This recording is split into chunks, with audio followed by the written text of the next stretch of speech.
നമസ്കാരം. പ്രണവധ്വനിയുടെ നവരാത്രി മണ്ഡപത്തിലേക്ക് എല്ലാ പ്രിയമിത്രങ്ങൾക്കും സ്നേഹസ്വാഗതം. കഴിഞ്ഞ 2 ദിവസത്തെ നാദ അർച്ചനയുടെ പുണ്യവുമായാണ് നാം ഇന്നിവിടെ നിൽക്കുന്നത്. 3-ാം ദിവസമായ ഈ മഹാനവമി ദിനത്തിൽ നമ്മോടൊപ്പം കഴിഞ്ഞ 2 ദിവസവും നാദാർച്ചനയിൽ പങ്കെടുത്തിരുന്ന ശ്രീമതി ലൗലി ജനാർദ്ദനനും ശ്രീ അനു വി കടമനട്ടയും നാദാർച്ചന ഇന്നും തുടരുകയാണ്.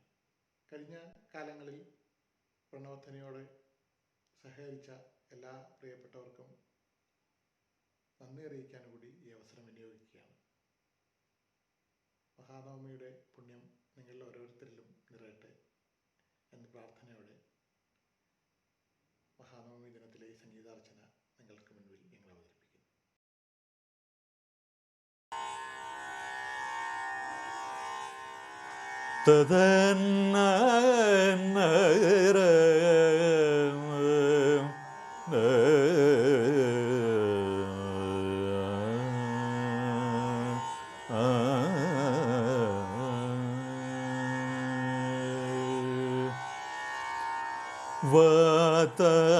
വാതാഭിഗണപതിം ഭജേഹം വാതാഭിഗണപതിം ഭജേഹം വാതാഭിഗണപതിം ഭജേഹം വാതാഭിഗണപതിം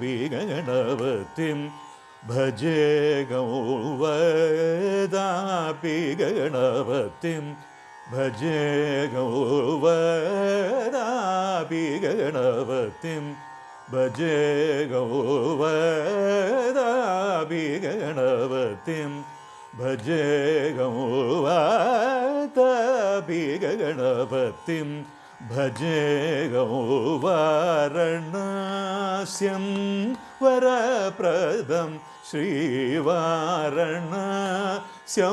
വരപ്രദം ശ്രീവാതാഭിഗണപതിം ഭജേഹം.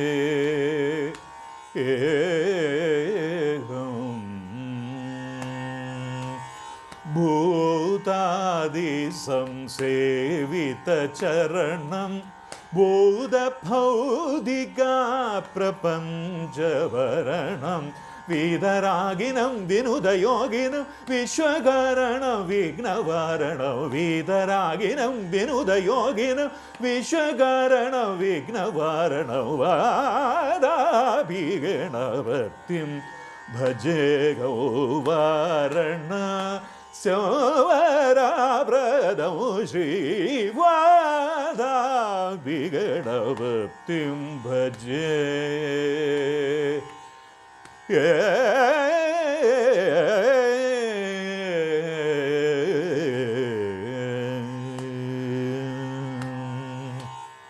പുരാ കുംഭസംഭവ മുനിവര പ്രപൂജിതം ത്രികോണമാദ്യഗതം മുരരീ പ്രമുഖാദ്യുപാസിതം മൂലാധാരക്ഷേത്രസ്ഥിതം വരാരി ചത്വാരി വാഗാത്മകം വരാരി ചത്വാരി വാഗാത്മകം പ്രണവാസ്വരൂപ വക്രതുണ്ഡം നിരന്തരം നിഖിലചന്ദ്രഗണ്ഡം നിജമാമകരവി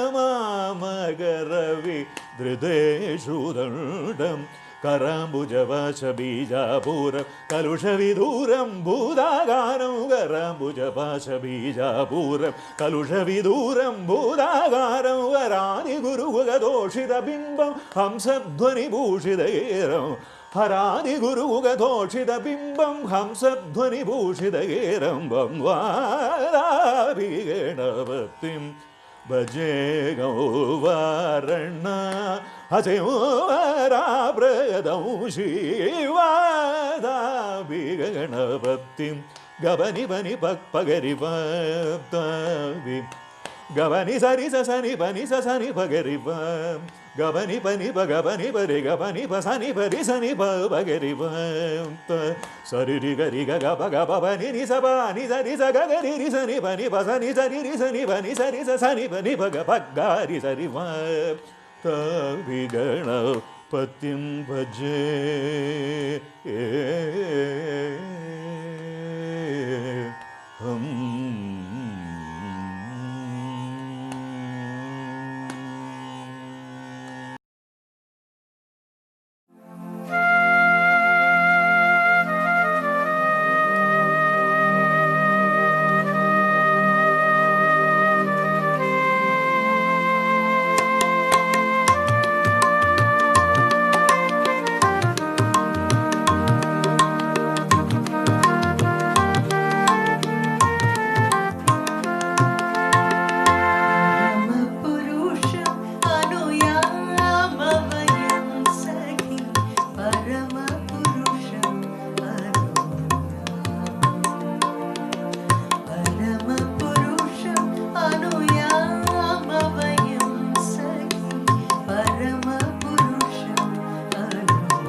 సురుచిరహాసం సుందరగాత్రం కరుణ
ಓ ರಾಘವ ಮರುಕೇಲರ ಓ ರಾಘವ ಮರುಕೇಲರ ಓ ರಾಘವ ಮರುಕೇಲರ ಓ ರಾಘವ ಮರುಕೇಲರ ಓ ರಾಘವ ಮರುಕೇಲರ ಓ ರಾಘವ ಮರುಕೇಲರ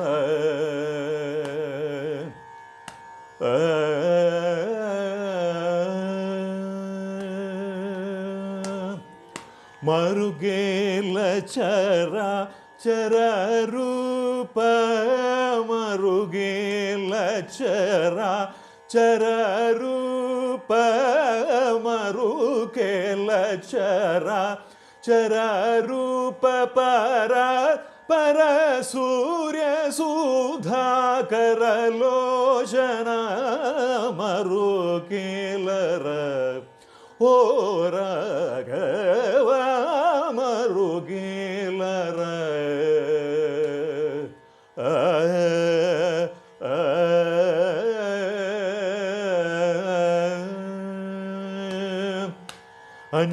ಅನಿನೀವನೊಸು ಅಂತರಂಗಮೂನ ನಿನ್ನಗಾವೆದಕಿ తెలిసికొండినయ్య అన్నినీవనుసు అంతరంగమూన నిన్నగా వేదకి తెలిసికొండినయ్యా నిన్నే గాని మదిని నెనజాల నొరుల నిన్నే గాని మదిని నెనజాల నొరుల నిన్నే గాని మదిని నెనజాల నొరుల నన్ను బ్రోవయ్యాద్యగరాజనుద నిన్నే గాని మదిని నెనజాల నొరుల నన్ను బ్రోవయ్యాద్యగరాజనుద మరుగేలర ఓ రాఘవ మరుగేలర ఓ రాఘవ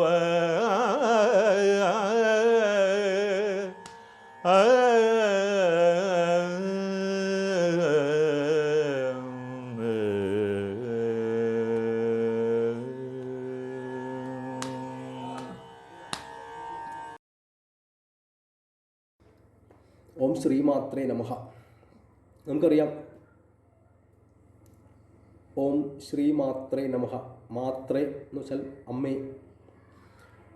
ഓം ശ്രീമാത, ശ്രീമാത എന്നുള്ളത് സ്തോത്രത്തിൽ പിരിച്ചെഴുതുമ്പോൾ ഓം ശ്രീമാത്രേ നമഃ എന്ന് ചൊല്ലും. അമ്മ എന്ന് വിളിച്ചുകൊണ്ടാണ് ഈ നാമം ആരംഭിക്കുന്നത്. വശിന്യാദി വാഗ്ദേവതകൾ ലളിതാദേവിയുടെ ഭണ്ഡാസുരവധം കഴിഞ്ഞ് ലളിതാദേവി തൻ്റെ രാജസഭയിൽ ആസനസ്ഥയായപ്പോൾ തനിക്ക് കേട്ടാൽ സന്തോഷം വരുന്നതും തൻ്റെ ഭക്തന്മാർക്ക് ആനന്ദമുണ്ടാകുന്നതുമായ 1000 നാമങ്ങളെ കൊണ്ട് എന്നെ സ്തുതിക്കുവാനായി ദേവി ലളിതാ പരമേശ്വരി വശിന്യാദി വാഗ്ദേവതകളോട് ആവശ്യപ്പെട്ടപ്പോൾ വശിന്യാദി വാഗ്ദേവതകൾ ആ സഭയിൽ വെച്ച് രചിച്ചെഴുതിയതാണ് ലളിതാ സഹസ്രനാമം. അങ്ങനെ 1000 നാമങ്ങളെ കൊണ്ട് വശിന്യാദി വാഗ്ദേവതകൾ ദേവിയെ സ്തുതിക്കാൻ ആരംഭിച്ചപ്പോൾ അനേക ലക്ഷം വാക്കുകളിൽ നിന്ന് ആദ്യമായി തിരഞ്ഞെടുത്ത ഒരു വാക്ക് അമ്മേ എന്നുള്ള വിളിയാണ്. ഞാൻ ആദ്യം പറഞ്ഞു, വേദസൂക്തങ്ങളിൽ ഋഗ്വേദാദി അഥർവാദി വേദസൂക്തങ്ങളിൽ പലയിടത്തായി ചിതറിക്കിടക്കുന്ന മാതൃദേവതാ സങ്കല്പത്തെ അടിസ്ഥാനമാക്കിയുള്ള സൂക്തങ്ങളെ സമാഹരിച്ചാണ് തന്ത്രം രൂപപ്പെട്ടിട്ടുള്ളത്, തന്ത്രപദ്ധതികൾ.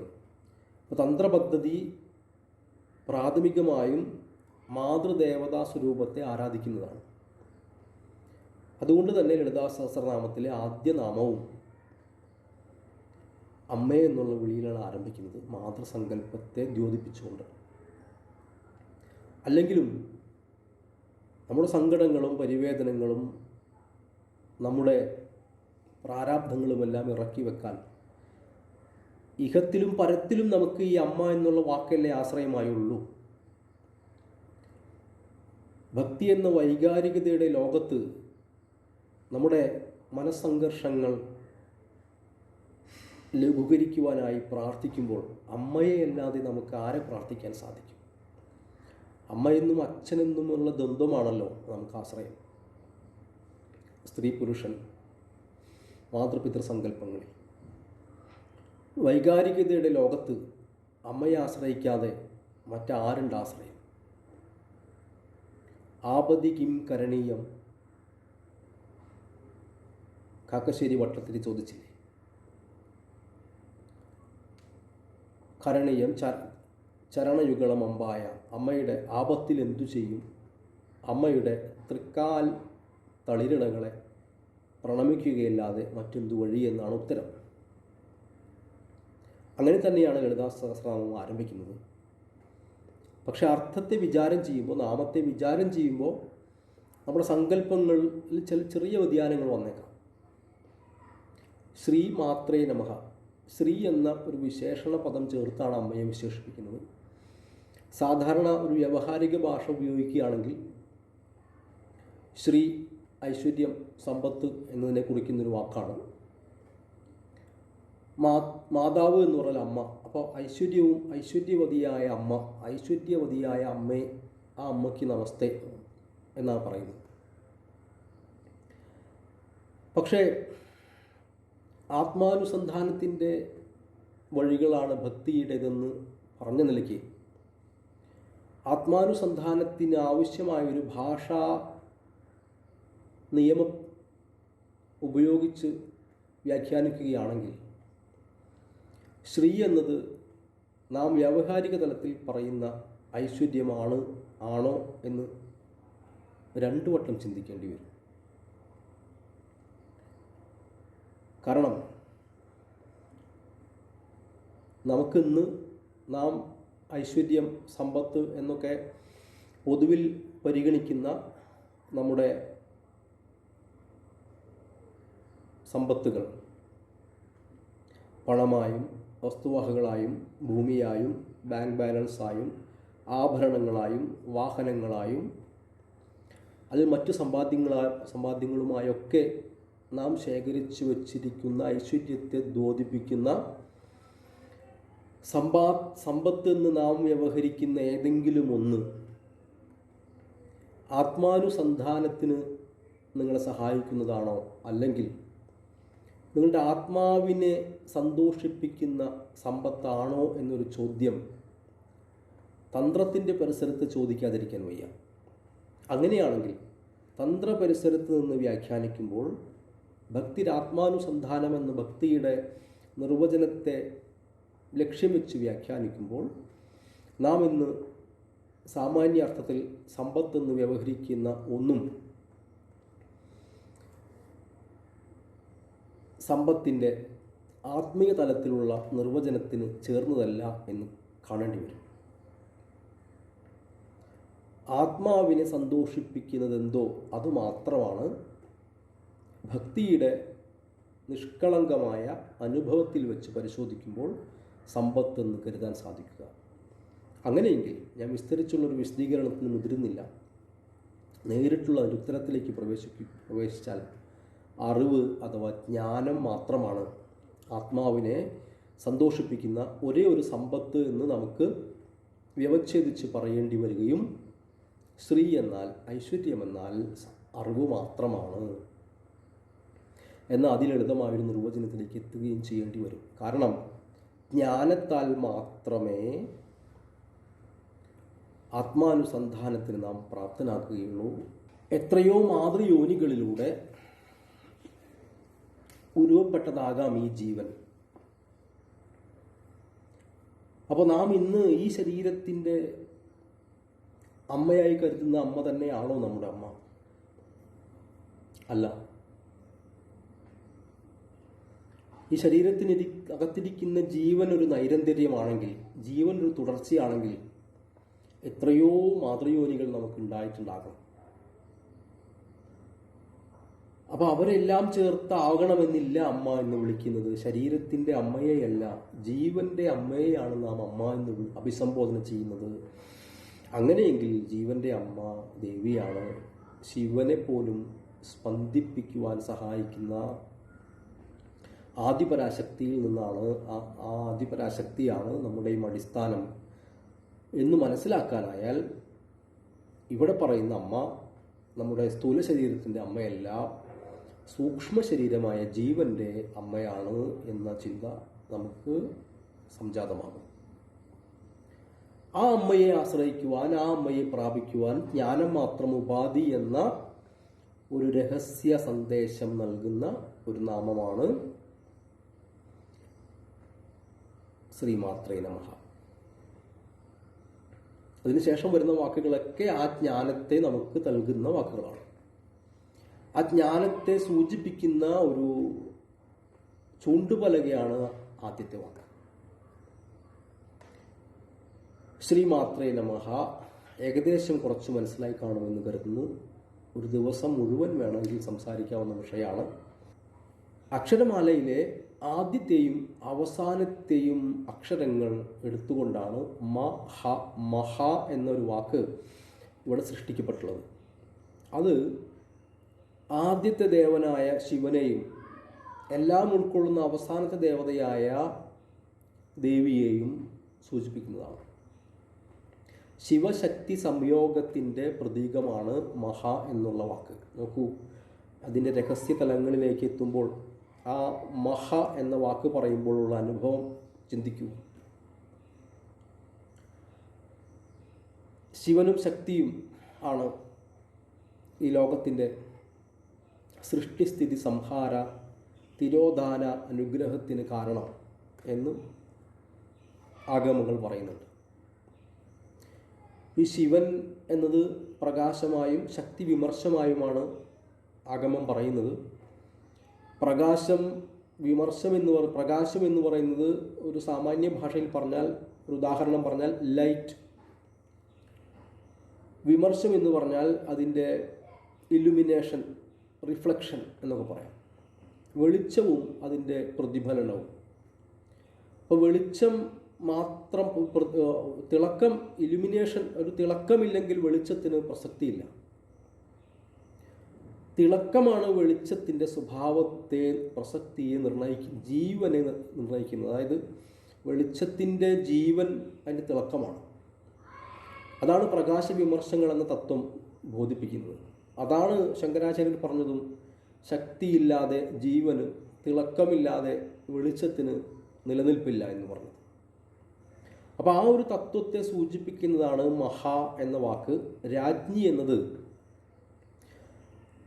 ഈ ലളിതാ സഹസ്രനാമത്തിലെ ആദ്യത്തെ 3 വാക്കുകൾ, ശ്രീമാത, ശ്രീ മഹാരാജ്ഞി, ശ്രീമത് സിംഹാസനേശ്വരി എന്ന 3 വാക്കുകൾ ഈ പ്രപഞ്ചത്തിൻ്റെ സൃഷ്ടി സ്ഥിതി സംഹാരത്തെയാണ് സൂചിപ്പിക്കുന്നത്. അത് ശ്രീമാത എന്നുള്ളത് മാതാവിലൂടെ നടക്കുന്ന സൃഷ്ടിയും, മഹാരാജ്ഞി എന്നുള്ളത് എന്നതിലെ രാജ്ഞി പരിപാലനത്തിൻ്റെ, രാജ്യം പരിപാലിക്കുന്നതിൻ്റെ പരിപാലനാവസ്ഥയും, ശ്രീമത് സിംഹാസനേശ്വരി എന്നുള്ളത് രാജ്യാധികാരത്തിൻ്റെ ഭാഗമായി ഹിംസയിലൂടെ സംഹാരം നടത്തുന്നതിൻ്റെയും സൂചകങ്ങളാണ്. അപ്പം മഹ എന്നതിലെ ആ ഹ എന്ന വാക്കിൻ്റെ പ്രസക്തി മനസ്സിലായി കാണും. വാക്കിനെ, തന്ത്രത്തിൻ്റെ മറ്റൊരു സവിശേഷത ഒരു നിമിഷം കൊണ്ട് ഞാൻ പറഞ്ഞു പോകാം. വാക്ക് എന്ന പ്രക്രിയയെ, ശബ്ദമെന്ന സൃഷ്ടിയെ അതിൻ്റെ സമഗ്രതയിൽ പഠിച്ച ഒരേ ഒരു ലോകം ഭാരതമാണ്. ശബ്ദം എങ്ങനെ ഉൽപ്പാദിപ്പിക്കപ്പെടുന്നു, ആ ശബ്ദം ഉൽപ്പാദിപ്പിക്കുന്നതിന് ഉദ്ബോധ ഘടകമായ ബലമായ ഘടകങ്ങൾ ഏതൊക്കെയാണ്, ആ ശബ്ദത്തിൻ്റെ പരിണാമഗുപ്തികൾ എങ്ങനെയാണ്, അതിൻ്റെ റിസൾട്ട് എന്താണ്, ഒരു വാക്ക് ഉൽപ്പാദിപ്പിക്കപ്പെടുന്ന ഊർജം എന്താണ്, എന്ന് വാക്കിനെ മുൻനിർത്തി പഠിച്ച ഒരു ശാസ്ത്രശാഖയാണ് തന്ത്രം. നമുക്കറിയാം കുണ്ടലിനി എന്ന ആധാര ചക്ര വ്യവസ്ഥ നമ്മുടെ ശരീരത്തിനകത്തുണ്ട് എന്നാണ് യോഗശാസ്ത്ര സങ്കല്പം. ആ കുണ്ടലിനിയാണ് നമ്മളുടെ ഉള്ളിലെ ഊർജത്തിൻ്റെ സന്തുലനാവസ്ഥയെ നിയന്ത്രിക്കുന്നത്. ആ കുണ്ടലിനിയുടെ ഉയർച്ചയാണ് നമ്മൾ ബോധത്തിൻ്റെ ഉയർച്ചയായി എൻലൈറ്റ്മെൻറ്റ് എന്ന അവസ്ഥയെക്കുറിച്ചൊക്കെ സൂചിപ്പിക്കുന്നത്. തന്ത്ര സംബന്ധമായ ജ്ഞാനമനുസരിച്ച് ആ കുണ്ടലിനി ആധാരചക്രങ്ങളിലൂടെ മുകളിലേക്ക് ഉയർന്ന് ചക്രഭേദനവും സന്ധിഭേദനവും കഴിഞ്ഞ് സഹസ്രാരപത്മത്തിൽ വാഴുന്ന ശിവനുമായി കുണ്ടലിനി അഥവാ ശക്തി സമ്മേളിക്കുന്നതിനെയാണ് മോക്ഷം അഥവാ സമാധി എന്ന് തന്ത്രസമ്പ്രദായത്തിൽ പറയുന്നത്. ഈ കുണ്ടലിനി ഉത്ഥാപനത്തിന് സാധ്യമാകുന്ന രീതിയിൽ വാക്കുകളെ ഉപയോഗിക്കുന്ന ഒരു സമ്പ്രദായമാണ് മന്ത്രം. ചുരുക്കി പറഞ്ഞാൽ, അതായത് മന്ത്രം തന്ത്രശാഖയിലെ മന്ത്രം എന്ന് പറയുന്നത് ബീജാക്ഷരങ്ങൾ ചേർത്ത മന്ത്രമാണ്. ബീജാക്ഷരങ്ങൾ അത് വേദമന്ത്രങ്ങൾ കാവ്യമാണ്. കാവ്യതലത്തിലാണ് വേദമന്ത്രത്തിൻ്റെ അനുഭവം. അതായത് കാവ്യത്തെ വിചാരം ചെയ്ത് ആ വിചാരത്തിൽ നിന്നും ഉണ്ടാകുന്ന അനുഭൂതി ഉണർത്തുന്ന ജ്ഞാനമാണ് വേദം നമുക്ക് സമ്മാനിക്കുന്നത്. പക്ഷെ തന്ത്രത്തിൻ്റെ മന്ത്രതലം കാവ്യാലാപനത്തിന് സമാനമല്ല. അക്ഷരത്തിൻ്റെ ഉച്ചാരണമാണ് തന്ത്രത്തിലെ മന്ത്രം. ആ അക്ഷരങ്ങളെ ബീജാക്ഷരം എന്നാണ് പറയുന്നത്. ആ ബീജാക്ഷരങ്ങൾ സൃഷ്ടിച്ചിട്ടുള്ളത് അക്ഷരമാലയിലെ ഓരോ വാക്കും എടുത്താണ്. സ്വരാക്ഷരങ്ങളും വ്യഞ്ജനാക്ഷരങ്ങൾക്കിടയിലുള്ള വാക്കുകളെ എടുത്താണ്. നമ്മൾ കേട്ടിട്ടുണ്ടാവും ഹ്രാം ഹ്രീം എന്നൊക്കെ പറഞ്ഞിട്ട്, ഫുഡ് ഹം ഫട്ട് സ്വാഹ എന്നൊക്കെ. അത് ബീജാക്ഷര മന്ത്രങ്ങളാണ്. ഉദാഹരണം പറഞ്ഞത് മാത്രമേ ഉള്ളൂ. ഈ ബീജാക്ഷര മന്ത്രങ്ങൾ സൃഷ്ടിച്ചിട്ടുള്ളത് ഒരു വാക്ക് ഒരക്ഷരം ഉച്ചരിക്കുമ്പോൾ ആ അക്ഷരം ഉച്ചരിക്കുവാൻ നമ്മളുടെ ശരീരത്തിനകത്ത് പ്രവർത്തിക്കുന്ന അവയവങ്ങൾ ഒരു താളത്തിൽ ചലിക്കുന്നതിനനുസരിച്ച് ആ ചലനം നമ്മുടെ ശരീരത്തിനകത്തെ ചില പ്രത്യേക കേന്ദ്രങ്ങളിൽ സമ്മർദ്ദമുണ്ടാക്കുന്നു എന്ന ഒരു തത്വം അടിസ്ഥാനമാക്കിയാണ് ആ അക്ഷരങ്ങളെ മന്ത്രമായി വിന്യസിച്ചിട്ടുള്ളത്. ഒരു പ്രത്യേക മന്ത്രം ഉച്ചരിക്കുമ്പോൾ ഒരു പ്രത്യേക കേന്ദ്രങ്ങളിൽ ശരീരത്തിനകത്ത് സമ്മർദ്ദമുണ്ടാകുന്നു എന്നർത്ഥം. ആ ഇപ്പോൾ അനാഹത ചക്രം എന്ന അല്ലെങ്കിൽ മൂലാധാരത്തിൽ സമ്മർദ്ദമുണ്ടാക്കണമെങ്കിൽ ആ മൂലാധാരത്തിൽ ഏത് വാക്കുച്ചരിക്കുമ്പോഴാണോ സമ്മർദ്ദമുണ്ടാകുന്നത് ആ വാക്കിനെയാണ് മൂലാധാരത്തിൽ സമ്മർദ്ദമുണ്ടാക്കുന്നതിന് ഉപയോഗിക്കുന്ന മന്ത്രത്തിൽ ഘടിപ്പിച്ചിട്ടുള്ളത്. അപ്പം അങ്ങനെയാണ് ഷോഡശാക്ഷരി എന്നൊരു മന്ത്രം ഉണ്ടായിട്ടുള്ളത്. ഈ ഷോഡശാക്ഷരി മന്ത്രമാണ് ദേവി ഉപാസനയിലെ ഏറ്റവും പരമപ്രധാനമായ മന്ത്രം. ഒരു കാര്യം മനസ്സിലാക്കുക, ഈ ലളിതാ സഹസ്രനാമത്തിൻ്റെ ഏറ്റവും വലിയൊരു വൈശിഷ്ട്യം എന്ന് പറയുന്നത് ഈ രീതിയിൽ ഷോഡശാക്ഷരി എന്ന ദേവി ഉപാസനയിലെ ഏറ്റവും പരമമായ ഏറ്റവും ഉയർന്ന മന്ത്രം, സാമാന്യമായി ഒരു ഗുരുവിൻ്റെ ഉപദേശത്തിൽ മാത്രം ലഭിക്കുന്ന ആ മന്ത്രം രഹസ്യമായി ഈ സ്തോത്രത്തിൽ ഘടിപ്പിച്ചിരിക്കുന്നു എന്നതാണ് ഈ സ്തോത്രത്തിൻ്റെ ഏറ്റവും വലിയ വൈശിഷ്ട്യം. അതുകൊണ്ടാണ് ഈ സ്തോത്രം മന്ത്രരാജൻ എന്നറിയപ്പെടുന്നത്, മന്ത്രങ്ങളിൽ വെച്ച് രാജാവ് എന്നറിയപ്പെടുന്നതും. ഈ സ്തോത്രം ജപിച്ചാൽ മാത്രം മതി ജീവിതം ഭദ്രമാകാൻ, അല്ലെങ്കിൽ അഥവാ നിങ്ങൾക്ക് ഈശ്വര സാക്ഷാത്കാരത്തിൻ്റെ അനുഭവം സൃഷ്ടിക്കപ്പെടണമെന്ന് ആഗ്രഹമുണ്ടെങ്കിൽ ഈ സ്തോത്രം ജപിച്ചാൽ മാത്രം മതി എന്ന് ഞാനടക്കമുള്ള ഈ വിഷയത്തിൽ വളരെ പരിമിതമായ അറിവുള്ളവർ പോലും പറയുവാൻ കാരണം ഈ സ്തോത്രത്തിനകത്ത് നാം അറിയാതെ രഹസ്യമായി ഷോഡശാക്ഷരി എന്ന അതിഗംഭീരവും ഗഹനവുമായ ബീജാക്ഷര മന്ത്രത്തെ ഘടിപ്പിച്ചിരിക്കുന്നു എന്നതിനാലാണ്. ഇപ്പോൾ ഞാൻ പറഞ്ഞത് മ ഹ എന്ന രണ്ട് അക്ഷരങ്ങൾ നാം അറിയാതെ മഹാരാജ്ഞി എന്ന് നാം ചൊല്ലുമ്പോൾ നാം ആവർത്തിക്കുന്നുണ്ട്. ആ അക്ഷരങ്ങൾ മന്ത്രഘടനയുള്ള അക്ഷരങ്ങളാണ്. അതാണ് ഈ സ്തോത്രത്തിൻ്റെ ഒരു വൈശിഷ്ട്യം. നാം അറിയാതെ ഷോഡശാക്ഷരി പോലുള്ള അതീവ ഗോപ്യമായ ദുർലഭമായ ഒരു ഉത്തമനായ ഗുരുവിൽ നിന്നും ദീക്ഷാക്രമത്തിൽ മാത്രം നാം സ്വീകരിച്ച് ജപിക്കേണ്ടുന്ന ഒരുപാട് അനുഷ്ഠാനങ്ങൾക്ക് ശേഷം മാത്രം നമുക്ക് സാധ്യമാകുന്ന ഷോഡശാക്ഷരി പോലുള്ളൊരു മന്ത്രം നാം അറിയാതെ തന്നെ സാധാരണക്കാരൻ ജപിച്ചു പോകുന്ന രീതിയിലാണ് ഇതിലെ വാക്കുകൾ ചിട്ടപ്പെടുത്തിയിരിക്കുന്നത് എന്ന് പറയാനാണ് ഇത്രയും പറഞ്ഞത്. മഹ എന്ന വാക്ക് ഒരു ഉദാഹരണമാണ്. ഒരുപാട് വാക്കുകളുണ്ട്. ശ്രീമാത്രയിലെ ശ്രീ അങ്ങനെ ഒരു ബീജാക്ഷരമാണ്. അത് മന്ത്രപരമായ വ്യാഖ്യാനം.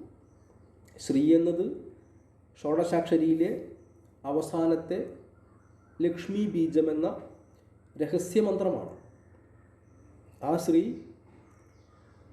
ശ്രീമാത്രേ, ശ്രീ മഹാരാജ്ഞി, ശ്രീമത് സിംഹാസനേശ്വരി എന്ന 3 വാക്കുകളിലും ഇനി വരുന്ന പല വാക്കുകളിലും ആവർത്തിക്കപ്പെടുന്നുണ്ട്. ഈ ശ്രീ എന്ന് പറയുന്നതെല്ലാം മന്ത്രമാണ്. അതുച്ചരിക്കുന്നത് നാം അറിയാതെയാണെങ്കിലും മന്ത്രോച്ചാരണമാണ്. മന്ത്രോച്ചാരണത്തിൻ്റെ പരിണതഫലം നാം അറിയാതെ സിദ്ധിക്കുന്നതായിരിക്കും. അപ്പോൾ ശ്രീ മഹാരാജ്ഞിയിലെ മഹ എന്നത് മന്ത്രമാണ്. ശിവശക്തിഐക്യമായ ആത്മസ്വരൂപയായ ദേവി എന്നതാണ് അതോട് ഉദ്ദേശിക്കുന്നത്. രാജ്ഞി എന്നുള്ളത് പാലന തൽപരത, ദേവിയുടെ പരിപാലന സ്വഭാവത്തെ കാണിക്കുന്നു. ശ്രീമത് സിംഹാസനേശ്വരി എന്ന മൂന്നാമത്തെ മന്ത്രം, ആ മന്ത്രം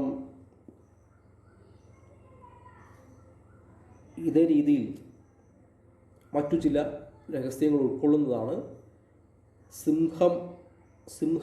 സിംഹം എന്ന പദം ഹിംസ എന്ന വാക്കിനെയാണ് ദ്യോതിപ്പിക്കുന്നത്.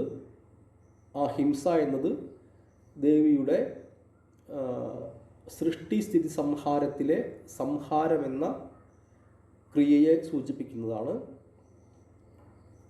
മറ്റു രഹസ്യതലങ്ങളും മന്ത്രാനുഭവ തലങ്ങളും ഒക്കെ ഉണ്ട് അതിന്.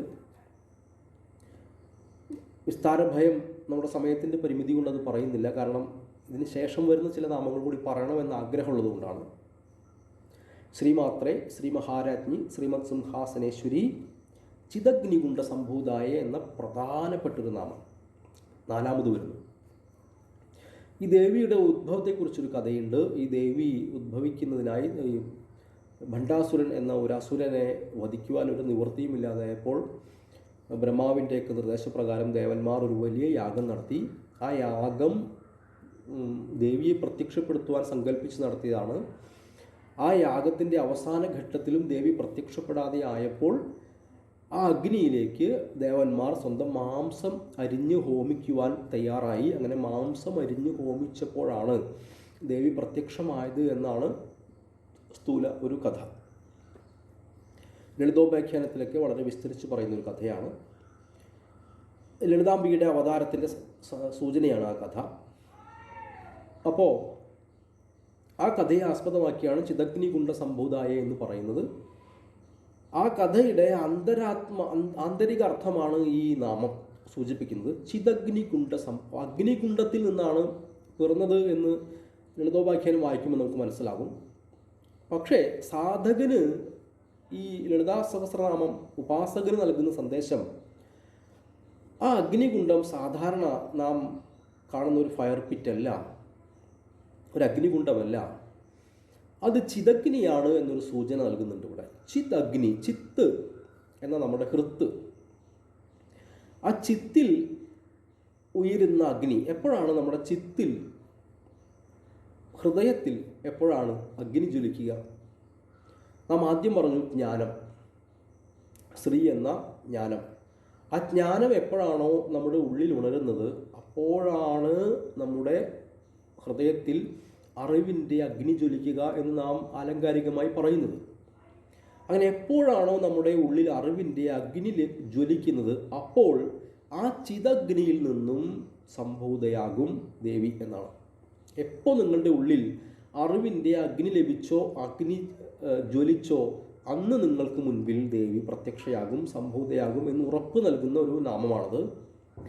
ഈ അഗ്നി എങ്ങനെ ജ്വലിക്കപ്പെട്ടു എന്ന് ചോദിച്ചാൽ കഥാതലത്തിലേക്ക് നാം വീണ്ടും തിരിച്ചു പോയാൽ ദേവന്മാർ സ്വന്തം ശരീരത്തിലെ മാംസം ഹോമിക്കുവാൻ തയ്യാറായി എന്ന് നമ്മോട് പറയുമ്പോൾ ആ കഥയ്ക്ക് പിന്നിലെ ചമൽക്കാരം നമ്മോട് സംവദിക്കുന്നത് ദേവന്മാർ മാംസം അക്ഷരാർത്ഥത്തിൽ ഹോമിച്ചു എന്നാകണമെന്നില്ല. മാംസമാണ് ഞാനെന്ന, ശരീരമാണ് ഞാനെന്ന, ദേഹമാണ് ഞാനെന്ന നമ്മുടെ ഉള്ളിലെ അഹങ്കാരത്തെ ഛേദിച്ച് ഹോമിക്കുവാൻ നാം തയ്യാറാകുന്ന നിമിഷം ദേവി നമുക്ക് മുന്നിൽ പ്രത്യക്ഷമാകും. അവിടെയും ജ്ഞാനം തന്നെയാണ് അടയാളം. മനസ്സിലായി കാണുമെന്ന് കരുതുന്നു. ശരീരബോധം തിരസ്കരിച്ച് ഈ ദേഹമല്ല, ഈ ദേഹത്തെ ഇനി മിനുക്കി വസ്ത്രം ധരിപ്പിച്ച് വേഷഭൂഷാദികളൊക്കെ അണിയിച്ച് ഈ ദേഹമാണ് ഞാനെന്ന അഹങ്കാരത്തോടെ ക്ഷേത്രത്തിലേക്ക് നടന്നു പോകുന്ന ഒരാളുടെ അനുഭവം ആത്മാനുസന്ധാനപരമായ അനുഭവമല്ല എന്ന് അരക്കെട്ടുറപ്പിക്കുന്ന ഒരു നാമമാണ്. ദയവ് ചെയ്ത് മോക്ഷത്തിൻ്റെ പാതയിൽ, ദേവീപാസനയുടെ പാതയിൽ, ജീവൻ്റെ പൂർണ്ണതയുടെ പാതയിൽ, ബോധത്തിൻ്റെ വികാസത്തിൻ്റെ പാതയിൽ, ജ്ഞാനത്തിൻ്റെ പാതയിൽ, സമ്പൂർണമായ ജീവിതാനുഭവങ്ങളുടെ ആനന്ദത്തിൻ്റെ പാതയിൽ സഞ്ചരിക്കുവാൻ, ഈ പാതയെ തന്ത്രത്തിൻ്റെ പാത, തന്ത്രത്തിൻ്റെ രാജപാത എന്ന് പറയും. തന്ത്രത്തിൻ്റെ രാജപാതയിൽ ലളിതാ പരമേശ്വരി എന്ന ദേവിയുടെ കൈപിടിച്ച് നടക്കുവാൻ ആഗ്രഹിക്കുന്നുവെങ്കിൽ ഓം ചിദഗ്നികുണ്ഡ സംഭൂതായേ എന്ന 4ാമത്തെ നാമം ആയിരക്കണക്കിന്, പതിനായിരക്കണക്കിന്, ലക്ഷക്കണക്കിന് തവണ വെറുതെ ഇരിക്കുമ്പോഴും കിടക്കുമ്പോഴും നടക്കുമ്പോഴും ഒക്കെ ജപിച്ചോളൂ. ഫലമുണ്ടാകും. അഗ്നി ജ്വലിക്കും മനസ്സിൽ. ആ അഗ്നിയിൽ നിങ്ങൾ ശരീരമാണ് എന്ന നിങ്ങളുടെ ആ തെറ്റായ കാഴ്ചപ്പാട് ഹോമിക്കപ്പെടും. അങ്ങനെ ഹോമിക്കപ്പെടുന്ന നിമിഷത്തിൽ ഞാൻ ദേഹമല്ല, ദേഹിയാണ്, ആത്മാവാണ്, പരമാത്മാവിനെ പ്രാപിക്കാനിരിക്കുന്ന ജീവാത്മാവാണ് ഞാൻ എന്ന ഏറ്റവും അടിസ്ഥാനപരമായ ആത്മീയ ചിന്ത നിങ്ങളിൽ ഉദിക്കപ്പെടും. ഇതാണ് ലളിതാ സഹസ്രനാമത്തിലെ ഓം ചിദഗ്നികുണ്ഡ സംഭൂതായേ എന്ന നമഃ എന്ന നാമം ജപിക്കാനിടയായാൽ നിങ്ങൾക്ക് ലഭിക്കുന്ന സൗഭാഗ്യം. അത് മനസ്സിലാക്കിക്കൊണ്ട്, ആ അർത്ഥവിചാരം നന്നായി മനസ്സിലാക്കിക്കൊണ്ട് ജപിക്കുവാൻ തൽപരരാണെങ്കിൽ, യോഗമുണ്ടെങ്കിൽ ജപിച്ചോളൂ. ഓം ദേവകാര്യ സമുദ്യതായ നമഃ എന്നാണ് അടുത്ത നാമം. ദേവന്മാരുടെ കാര്യം സാധിക്കുന്നവളെ എന്നാണ്. ഇവിടെ ദേവന്മാരെന്ന് പറയുന്നത് നമ്മളെ തന്നെയാണ്. ഓരോ ഇന്ദ്രിയങ്ങൾക്കും ഓരോ ദേവതയുണ്ട്. ആ ദേവതയെ വിധിയാവണ്ണം പ്രവർത്തിപ്പിച്ച് നമ്മുടെ ഇന്ദ്രിയങ്ങളെ മോക്ഷത്തിൻ്റെ പാതയിലേക്ക് ശ്രദ്ധ തിരിച്ചു വിടുന്നവൾ എന്നൊക്കെ ഉള്ള അർത്ഥമാണ്. ഇനി വരുന്നത് ഒരു 5 നാമങ്ങൾ കൂടെ പറഞ്ഞാൽ ഒരു പക്ഷേ ഇതിൻ്റെ ഒരു ബേസ് നിങ്ങൾക്ക് മനസ്സിലാകും എന്ന ധാരണയിലാണ് ഞാനിതൊക്കെ പറഞ്ഞുകൊണ്ടിരിക്കുന്നത്. ഓം ശ്രീമാത്രേ നമഃ പറഞ്ഞു, ശ്രീ മഹാരാജ്ഞി നമഃ പറഞ്ഞു, ശ്രീമത് സിംഹാസനേശ്വരി നമഃ പറഞ്ഞു, ശ്രീമത് സിംഹാസനേശ്വരി നമഃ. ഓം ചിദഗ്നികുണ്ഡ സംഭൂതായ എന്ന 4ാമത്തെ നാമം പറഞ്ഞു. ദേവകാര്യ സമുദ്യതായ പറഞ്ഞു. അത് ഇന്ദ്രിയങ്ങളെ സൂചിപ്പിക്കുന്നതാണ്. ഇന്ദ്രിയങ്ങളാണ് ദേവതകൾ. അടുത്തത് ചതുർബാഹു സമന്വിത. ഈ ദേവിക്ക് 4 കൈകളുണ്ട് എന്ന് പറയുന്നു. ഇനി വരുന്ന 4 നാമങ്ങൾ ഈ 4 കൈകളുടെ ഒരു വിളംബരമാണ്. അതുകൂടെ പറഞ്ഞ് ഈ ഒരു ചെറിയ സെഷൻ നമുക്ക് അവസാനിപ്പിക്കാം. ചതുർബാഹു സമന്വിതായ നമഃ 7ാമത്തെ. 8ാമത്തെ ഈ ചതുർബാഹുക്കളിൽ ആദ്യത്തേത് രാഗസ്വരൂപ പാഷാഢ്യ, 2ാമത്തേത് ക്രോധാങ്കാര അങ്കുശോജ്വലേ നമഃ, 3ാമത്തേത് മനോരൂപേക്ഷു കോദണ്ഡായ നമഃ, 4ാമത്തേത് പഞ്ചതന്മാത്ര സായകായ നമഃ. അപ്പോൾ 7ാമത്തെ നാമത്തിൽ ഈ ദേവിക്ക് 4 കൈകളുണ്ട് എന്ന് പറയുന്നു. 8, 9, 10, 11 നാമങ്ങളിൽ ഈ 4 കൈകളിലെ ആയുധങ്ങളെക്കുറിച്ച് വർണ്ണിക്കുന്നു. 8 മുതൽ 11 വരെയുള്ള നാമങ്ങൾ ആയുധ വർണ്ണനയാണ്, അതിപ്രധാനമാണ്. ഈ ആയുധം കൊണ്ട് ഈ ദേവി ചെയ്യുന്ന പ്രവൃത്തി എന്ത് എന്നുകൂടി മനസ്സിലായാൽ ഈ ദേവിയെ നമുക്ക് നമിക്കാതെ മോക്ഷാർത്ഥിയാണെങ്കിൽ മുന്നോട്ട് പോകാനാകില്ല എന്നൊരു ധാരണയിലേക്ക് നിങ്ങളെത്തും. എത്തട്ടെ എന്ന് ഞാൻ പ്രതീക്ഷിക്കുന്നു. എൻ്റെ ഒരു ചെറിയ കർത്തവ്യം അങ്ങനെയാണെങ്കിൽ സഫലമാകുമെന്ന് ആഗ്രഹിക്കുകയും ചെയ്യുന്നു. 9ാമത്തെ നാമം രാഗസ്വരൂപ പാശാഢ്യായ നമഃ. പറയാനിരിക്കുകയാണെങ്കിൽ ഒരു ദിവസം മുഴുവൻ പറയേണ്ടി വരും. വളരെ ചുരുക്കമായ ചില വാക്കുകളിലൂടെ പറയാം. രാഗത്തിൻ്റെ മാതൃകയിലുള്ള, രാഗത്തിൻ്റെ സ്വരൂപത്തിലുള്ള പാശം ധരിച്ചവൾ. പാശം എന്നാൽ കയറാണ്. ഇപ്പോൾ ഈ ദേവിയുടെ കയ്യിലെ ഒരായുധം കയറാണ്. കയർ, വെറും കയർ. നിങ്ങൾക്ക് സങ്കല്പിക്കാനാകുന്നുണ്ടോ അങ്ങനെ ഒരു ഇത്ര മഹത്തായൊരു ദേവത ഒരു കയർ കയ്യിൽ ധരിച്ചിരിക്കുമെന്ന്? ഒരു ചെറിയ താരതമ്യത്തിന് നിങ്ങളൊന്ന് മുതിർന്നു നോക്കൂ. ഇതര ദേവതകളുടെ കൈകളിലുള്ള ആയുധങ്ങളെ ഒന്ന് സങ്കല്പിച്ച് നോക്കൂ. വിഷ്ണു അല്ലെങ്കിൽ മറ്റ് നമുക്ക് ചിതപരിചിതരായ ദേവതകൾ എന്തൊക്കെയാണ്? പിനാകധാരിയായ ശ്രീരാമൻ, അമ്പും വില്ലും ധരിച്ച ശ്രീരാമൻ, ഗദ ധരിച്ച വിഷ്ണു, വാൾ ധരിച്ച വിഷ്ണു. അപ്പോൾ വാൾ, ഗദ, അമ്പും വില്ലും, ഇങ്ങനെ മനുഷ്യനെ, ശരീരത്തെ, മനുഷ്യനല്ല ശരീരത്തെ, ഒരു വസ്തുവിനെ പരിക്കേൽപ്പിക്കാനാകുന്ന, മുറിവേൽപ്പിക്കാനാകുന്ന, പരാജയപ്പെടുത്താനാകുന്ന ആയുധങ്ങളാണ് ആ ദേവതകളൊക്കെ ധരിച്ചിട്ടുള്ളത്. പക്ഷെ ഒരു കയറുകൊണ്ട് എന്ത് ചെയ്യാൻ സാധിക്കും? ആരെ പരിക്കേൽപ്പിക്കാൻ സാധിക്കും? ആരെ പരാജയപ്പെടുത്താൻ സാധിക്കും? അവിടെയാണ് ഈ ദേവതയുടെ, ലളിതാംബിക എന്ന ദേവതയുടെ സബ്ജക്റ്റ് ഈ ശരീരമല്ല. ശരീരത്തെ നാം ചിതഗ്നികുണ്ഡ സംഭൂതായ എന്ന നാമത്തിൽ ഓൾറെഡി ഹോമകുണ്ഡത്തിൽ അർപ്പിച്ചു കഴിഞ്ഞു. ശരീരം അവശേഷിക്കുന്നില്ല. ശരീരത്തെക്കുറിച്ച് നാം ചിന്തിക്കുന്നേയില്ല. ശരീരമില്ലാതായിരിക്കുന്നു. ഇനി ദേഹി മാത്രമേ ഉള്ളൂ, ജീവൻ മാത്രമേ ഉള്ളൂ, ആത്മാവ് മാത്രമേ ഉള്ളൂ. ഈ ആത്മാവിനെ ഛേദിക്കുക, ഈ ആത്മാവിനെ നിയന്ത്രിക്കുക എന്നൊരു ലക്ഷ്യം മാത്രമേ ഇനി ആ ദേവതയ്ക്ക് നിങ്ങളിൽ ചെയ്യേണ്ടതുള്ളൂ.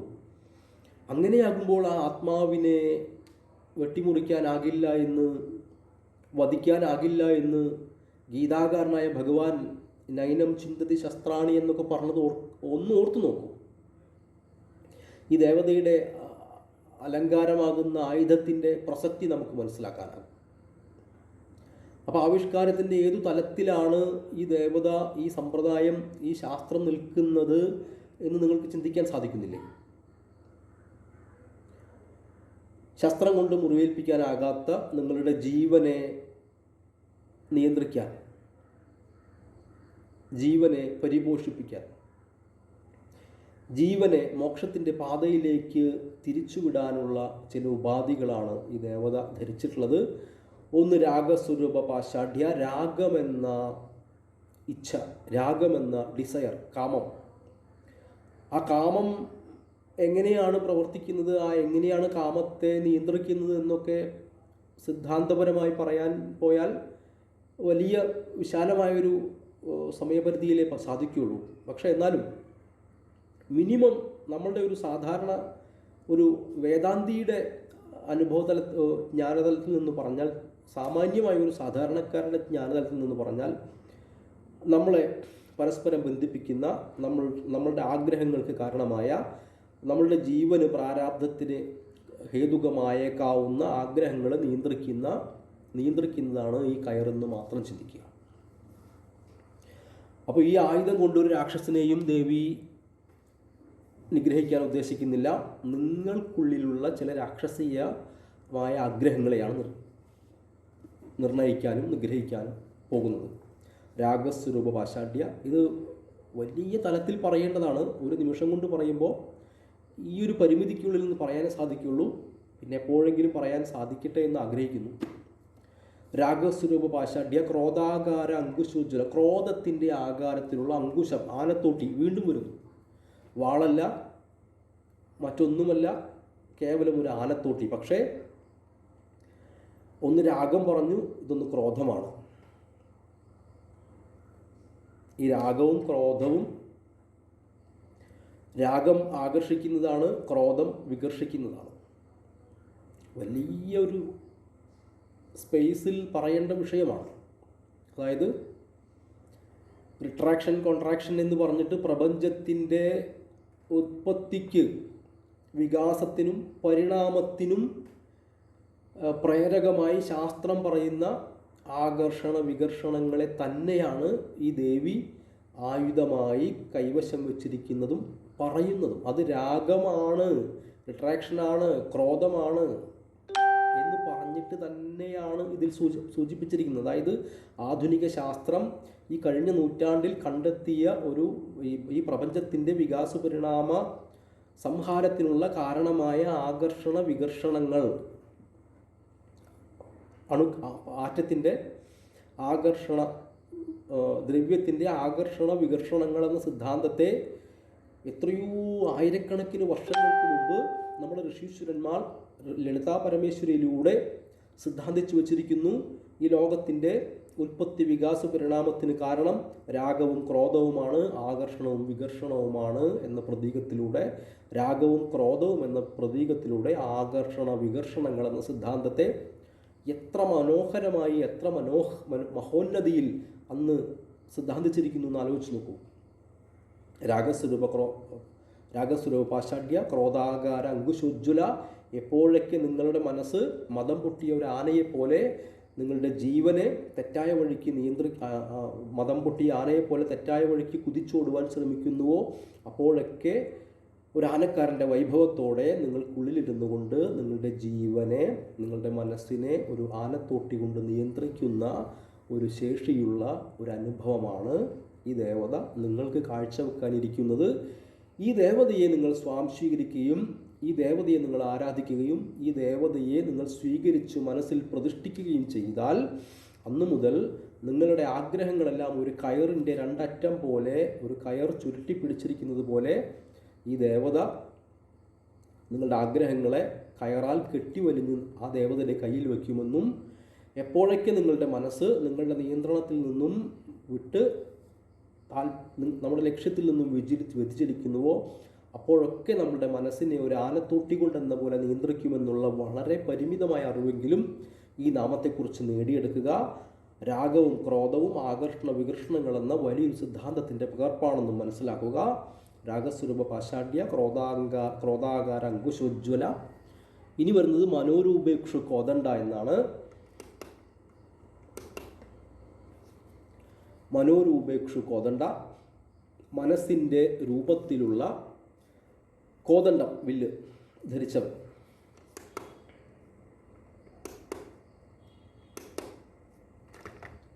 മനോരൂപേക്ഷു കോദണ്ഡ.